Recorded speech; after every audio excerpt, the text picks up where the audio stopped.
দুনিয়াতে এমন কোনো কাম আছে যেটা মায়েরা পারে না? এই তো সেদিন আমগো দোকানদার মুকুল এসে আমারে কইতেছে, চাচি চাচি গো, এক মহিলা চান্দের দেশে গেছে। আচ্ছা, মহিলা যদি চান্দের দেশে যাইতে পারে, তাহলে আপনি এখানে বসে কেন কইতেছেন যে পোলা গো কাম মায়েরা পারে না? কেন কইতেছে? মহিলা চান্দের দেশে গেছে, তাতে লাভটা কি হয়েছে?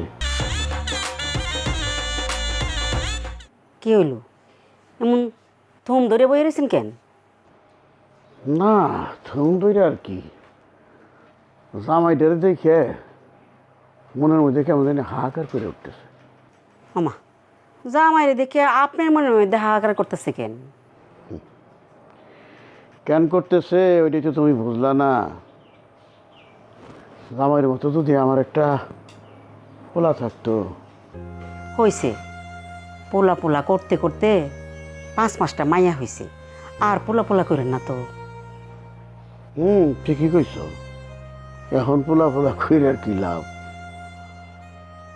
মরার বাড়ির কাছে পৌঁছে গেছি, কোন সহজানি হাজরাইল সাহেব এসে কইব চলেন যাই, দুনিয়াতে থাকনের মেয়াদ আপনার শেষ। দুঃখ একটাই, যাই মরে গেলে এই বাড়িতে বাতি জ্বালানোর একজন মানুষ থাকবো না।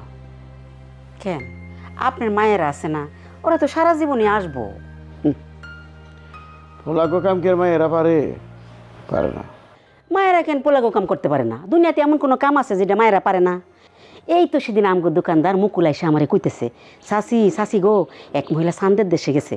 আচ্ছা, মহিলা যদি চান্দের দেশে যাইতে পারে, তাহলে আপনি এখানে বসে কেন কইতেছেন যে পোলাগো কাম মায়েরা পারে না?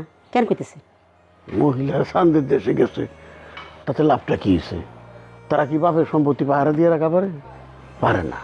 আমি যদি এখন মইরা যাই, আমার ভাতিজারা আইব সম্পত্তির ভাগ বহাইতে।